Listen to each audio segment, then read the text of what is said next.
Assalamualaikum warahmatullahi wabarakatuh.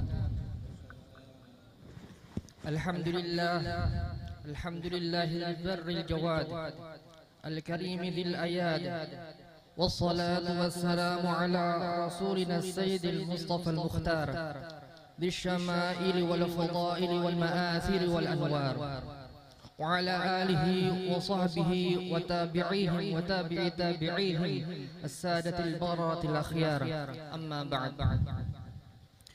Sekilas biografi Kiai Haji Muhammad Syarwani Abdan. Beliau dilahirkan di kota Martapura, tepatnya di Kampung Melayu Ilir, tahun 1332 Hijriah atau 1913 Masehi. Rumah dan lingkungan yang agamis mencetak pribadinya menjadi penimba ilmu yang sejati. Terbukti dengan sifat gigih beliau saat mengenyam pendidikan di Pondok Pesantren Darussalam yang dikategorikan sentra keilmuan pada saat itu. Di samping itu juga beliau banyak mengambil ilmu dari beberapa ulama di kota tersebut. Di antaranya adalah Syekh Muhammad Kashful Anwar bin Ismail yang pada saat itu menjadi pengasuh pesantren tersebut, Syekh Ibrahim Khatib, Syekh Muhammad Taha dan lain-lainnya. Di masa kecil beliau pernah berdomisili di Bangil bersama keluarga dan sempat belajar dengan beberapa ulama di Bangil dan sekitarnya, antara lain Kiai Haji Mukhtar Gondang Bangil, Kiai Haji Abu Hasan Wetan Alun Bangil, Kiai Haji Bajuri Bangil, Kiai Haji Ahmad Jufri Pasuruan. Saat menginjak usia kurang lebih 16 tahun, beliau berangkat ke Makkah Al-Mukarramah atas perintah dari guru murabbinya, Syekh Kashful Anwar bin Ismail, yang sekaligus menemaninya dalam perjalanannya. Ikut bersamanya pula sepupunya yang bernama Syekh Muhammad Sya'rani Arif. Guru Syarwani adalah cermin dari pribadi yang selalu tekun dan rajin dalam menimba ilmu dan menambah wawasan. Tak ayal lagi, detik-detiknya penuh dengan aktivitas belajar, menghafal, berdiskusi, serta mengkaji kitab-kitab keilmuan. Apalagi didukung dengan lingkungan Makkah saat itu yang sangat subur dengan kaliber ulama-ulama ahlu sunnah. Latar belakang itulah yang menjadikan Guru Syarwani mampu menguasai berbagai disiplin ilmu. Di antara masyayikh Makkah Al-Mukarramah yang termasuk barisan guru-gurunya adalah Syekh As-Sayyid Muhammad Amin Qutbi, As-Sayyid Alawi bin Abbas Al-Maliki, Syekh Muhammad Ali Al-Maliki, Syekh Umar Hamdan, Syekh Ali bin Abdullah Al-Banjari, Syekh Muhammad Arabi Ad-Dabbani, Syekh Hasan bin Muhammad Al-Mashat, Syekh Saifullah At-Turki, Syekh Sa'id Al-Yamani, Syekh Hasan Al-Yamani, Syekh Ubaidullah At-Turki, Syekh Syafi'i Kedah, Syekh Sulaiman Ambon, Syekh Ahyad Bogor. Setelah beberapa tahun, akhirnya beliau mendapatkan izin untuk mengajar di Masjidil Haram atas bimbingan Syekh Muhammad Amin Qutbi. Tidak heran bila akhirnya Guru Syarwani dan Guru Sya'rani, teman seperjuangannya, dikenal oleh masyarakat saat itu dengan julukan dua mutiara dari Banjar. Kemudian setelah kurang lebih 10 tahun, Guru Syarwani kembali ke Indonesia, tepatnya pada tahun 1941 Masehi. Sekembalinya ke tanah air, aktivitas pengajaran dan dakwah difokuskan di kediamannya sendiri dan di Pondok Pesantren Darussalam Martapura. Pada tahun 1946, beliau menetap di Bangil dan mengajar di sana. Namun pada saat itu tidak cukup dikenal oleh banyak orang, kecuali para kerabat dan orang-orang khusus saja. Inilah yang disebut dengan gaya humul oleh para sufi yang berarti menjauhi popularitas. Pada tahun 1970,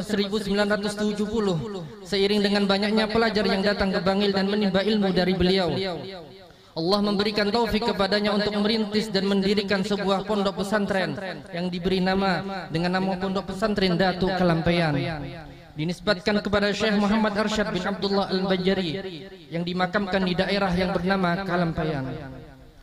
Guru Bangil tidak hanya mencetak kader-kader ulama, akan tetapi beliau juga menapaktilasi tradisi para ulama dalam berdakwah dengan lisan dan tulisan.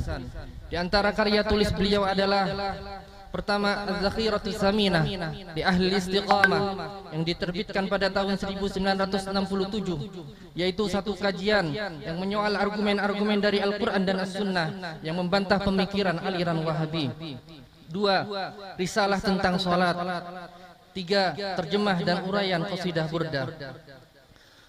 Pada hari Senin, tanggal 12 Safar 1410 Hijriah yang bertepatan dengan tanggal 11 September 1989, kurang lebih pukul 7 malam, Guru Bangil wafat dan membawa harum namanya dalam usia kurang lebih 76 tahun, meninggalkan 27 putra dan putri.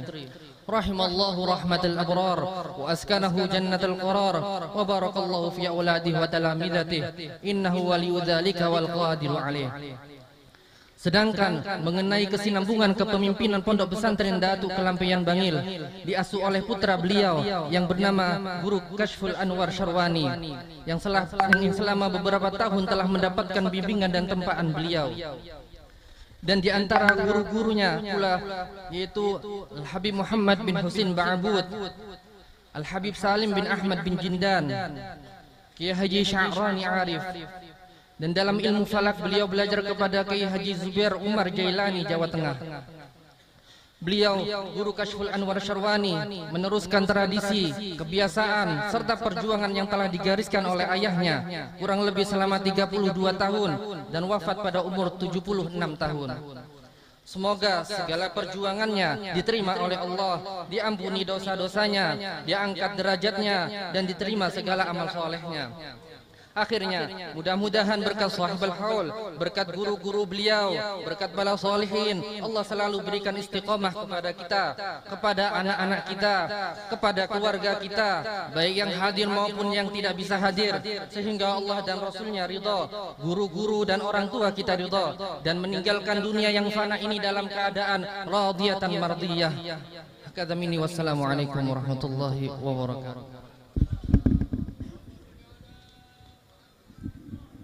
Waalaikumsalam warahmatullahi wabarakatuh.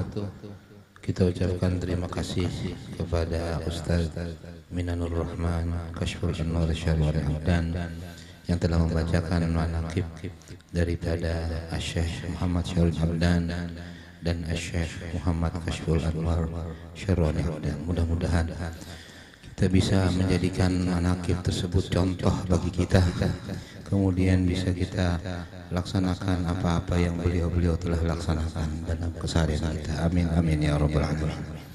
Selanjutnya adalah mau'izah hasanah. Mau'izah hasanah akan disampaikan oleh Al-Habib Muhammad bin Al-Munsib Al-Habib Ali bin Abdul Qadir bin Muhammad bin Ali Al-Habashi sahibu Simtid Durar. Jadi beliau adalah cicit daripada Al-Habib Ali Habsyi sahibul Maulid. Falyatafaddal musyarrafan mukarraman.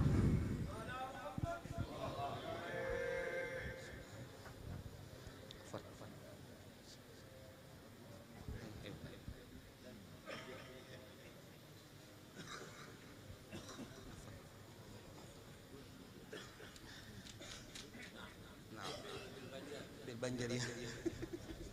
Banjaria. Sallu ala Nabi.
Suratul Ghaibah di Sayyidina Muhammad.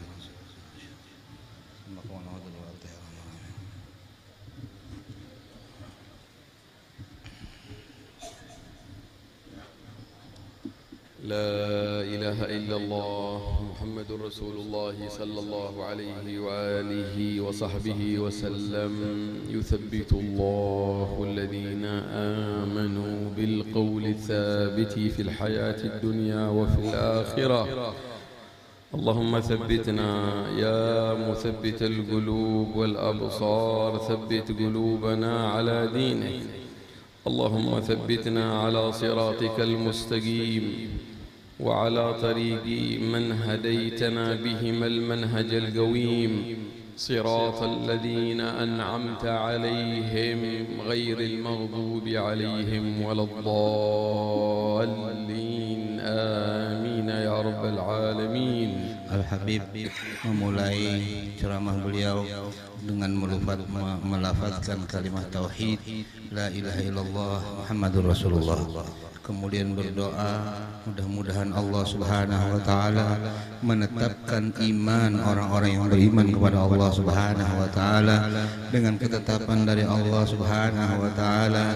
Dan beliau berdoa semoga kita semua termasuk orang-orang yang mengikuti sistem jalan yang disebutkan Allah Subhanahu wa taala. Ya Allah, berilah kami petunjuk jalan yang lurus, jalan yang baik, bukan jalan orang yang dimurka, bukan jalan orang yang sesat. Ahlul thabat ya ibadallah fil akhirah wa 'indal ghargharah.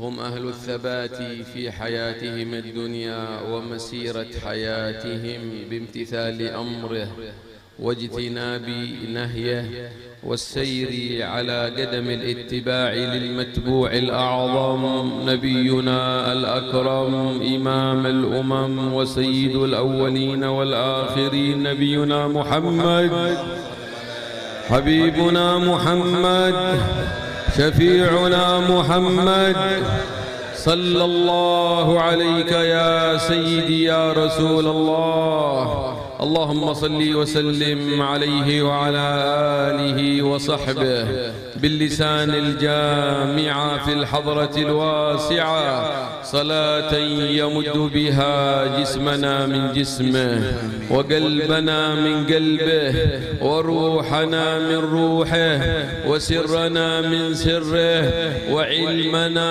من علمه ونيتنا من نيته وعملنا من عمله ووجهتنا من وجهته وإخلاصنا من إخلاصه إخلاصه وحياتنا الدنيا في منهجه وسيرته وخاتمتنا ببركته نموت على حسن الخاتمة وبعثنا ونشورنا يا الله بمعيته وتحت رايته والدخول يا الله في جناتك جنات النعيم في الفردوس الأعلى مع النبيين والصديقين والشهداء والصالحين وحسن أولئك رفيقا ذلك الفضل من الله. Orang-orang yang ditetapkan hatinya oleh Allah Subhanahu wa taala dengan keimanan adalah orang-orang yang pilihan Allah, orang-orang yang mengikuti ketaatan kepada Allah, menjauhi kemaksiatan kepada Allah, orang yang beribadah kepada Allah Subhanahu wa taala, mengikuti langkah seseorang yang menjadi contoh terbesar, imam yang paling mulia, pemimpin yang paling agung, yaitu Nabi kita Muhammad sallallahu alaihi wasallam. Tidak mungkin seseorang menemui jalan yang menuju kepada Allah kecuali